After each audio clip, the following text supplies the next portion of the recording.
You know, Michelle, last week when you were on your honeymoon, Craig filled in for Pete, and once again, he actually wasn't here. He was out playing golf. He always seems to find a way to play golf. Pete Curtis, that's right, playing golf. No, actually, it was Craig Adam again, and now it's Craig Adam this time, and he is out playing golf again. That's right. Pete's playing golf. Craig Adam went down to, where did he go? Henderson? Diamondbacks. No, that's the Arizona Diamondbacks. He's out at the Mounties game as they get ready to put on a really, really big shoe because the big wigs are in town today, the Arizona Diamondbacks. Okay, Craig. All right, at Henderson Stadium tonight, the rain is trying to hold off for tonight's game against the Idaho Falls Braves.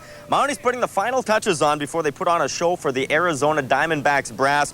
Joe Garagiola Jr., he's going to join us a little later on. But first, some other baseball news to tell you about. Major League Hall of Famers Duke Snider and Willie McCovey, they both pleaded guilty to tax evasion in New York today. McCovey, a former San Francisco Giant, he's accused of underreporting over $100,000 from 1988 to 1990. He faces 7 months in prison and a big fine. Snider, a former Brooklyn Dodger, he failed to report $110,000, and he faces 6 months in jail. Both men, they will face a fine of $250,000.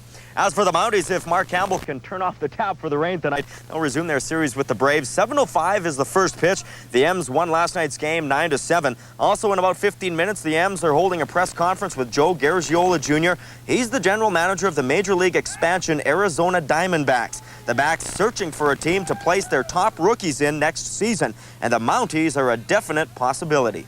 Yeah, we're really ecstatic that the Diamondbacks are giving us some consideration for their rookie league club, and we can't say enough about having them here. It's just been great. They're very, very accommodating. The town's great. The players are put up very well. They live in houses all around the area, and it's a very nice town. The people here in Canada treat the players great here in Lethbridge, and I think they're very deserving of an affiliation, and hopefully they will get one. You know, it's very tough because a lot of teams now, a lot of cities want minor league clubs, and they want affiliation because it's financial reasons. It's a lot better that you have an affiliation. So hopefully Lethbridge will get it. They are deserving, and we'll see what happens. Yeah, we're going to tour them through the facility, do a press conference at 6:30, have a meal out in our barbecue area with our famous burgers and stuff, and then they're going to watch the game. And they said that's the best part about working in baseball. They get to watch the game, so they're excited about that. All right, on to other baseball news. The Blue Jays continuing their series with the Halos at Skydome. The Birds were shelled last night 10-2. Pat Henkin gets the call tonight against Chuck Finley. The Expos, meantime, will host the Cubbies. The Spos are still 10 steps back of the Braves in the NL East. The Chicago Cubs trailing the Reds by 11 in the Central. In Great Falls tonight, the Lethbridge Elks, they will tangle with the Electrics. Men's fastball at Dave Elton, weather permitting, of course. The Raiders could wrap up their series with a win. BT Thunder trails the best-of-5 series 2-0. Okay, on to golf. It was day one of the British Open in Scotland. A four-way tie for the lead after the first round, including five-time champion Tom Watson. He, along with Mark McNulty, Masters winner Ben Crenshaw, and big John Daly. He hits a ball like Mark Campbell, I've heard. I'm talking right-handed, not distance. All four at 5 under. There's a three-way tie for second, one shot off the pace.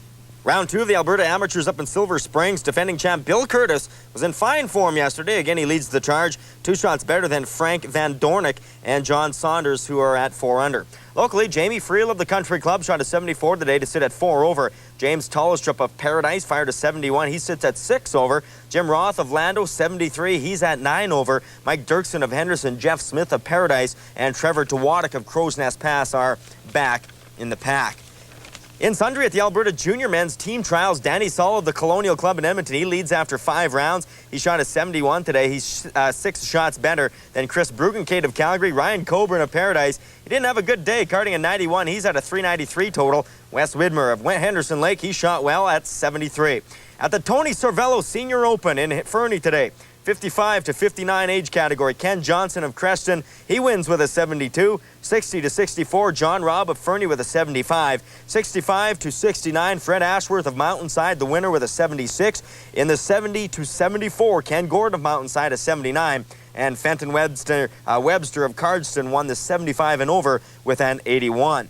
And joining us now is Joe Garagiola Jr., general manager for the new Arizona Diamondbacks, starting play in 1998 with the Major League's first. Joe, I guess, welcome to Lethbridge. What did you think of the city so far? Very impressed. This is my first trip to Lethbridge, and everybody we've met so far speaks with a great deal of pride of the city, and from what I've seen, it's very much justified. What exactly are you guys looking for in terms of a facility to place your rookies in? Well, I think we're looking for a lot of things. First and foremost, we want a good facility. We want our players to come into professional baseball and come into the Diamondbacks organization and immediately have a sense of pride about what they're doing. And I think that the facility where they play, their office, if you will, goes a long way toward instilling that sense of pride. Attendance is important, not per se, but because it's part of the professional experience. I mean, these guys come out of high school where they're used to playing in front of 10 or 15 people.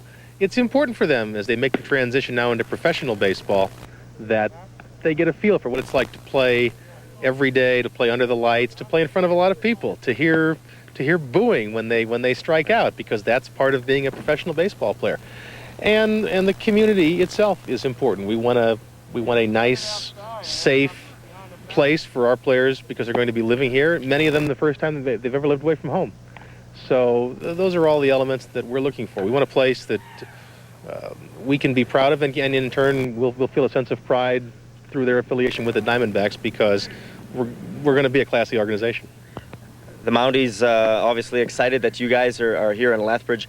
Are you guys, you must be getting excited about the 98 season coming up, looking forward to it? Well, we are. On the one hand, it seems a long time away, but yet next spring we'll be getting ready for the draft. A year from now, we'll have probably 2 minor league teams in place, one down in Arizona and one in the Pioneer League. So we're getting very close to our first players on the field. I guess just finally, you don't start till 1998. Hopefully the fans will forget about the strike and come back to the ballparks. Your thoughts on the lower attendance this year in the majors? Well, I think the single most important thing for baseball to do is to get an agreement between the players and the clubs. I think until that happens, there will continue to be this reluctance of the fans to come back and embrace the game wholeheartedly, because they were pretty badly used last year. Canceling the World Series was a terrible thing, and that's got to be the first order of business, to get a new agreement and a long-term agreement so that fans don't have to hear about salary caps and luxury taxes for a long time. Joe, thanks a lot for your time, and enjoy the game tonight. Looking forward to it, Greg. Thank you. Okay. A couple of more golf notes before we end off in sports. The Tabor Junior Open, that is coming up on Monday. Call the Pro Shop if you'd like to enter, 223-2951. And the Vulcan Senior Ladies Open gets underway at the end of July on the 31st, 10 a.m. shotgun start. Here's the number to call. And it might seem strange to see us out at the ballpark today, but Pete Curtis found some even stranger moments around the major league parks over the last little while. Hi, folks. It was a weird week at the ballpark. In San Diego, look who showed up. Yeah, Bubble Boy from the Seinfeld show. Looks like comedian Stephen Wright working on a new act.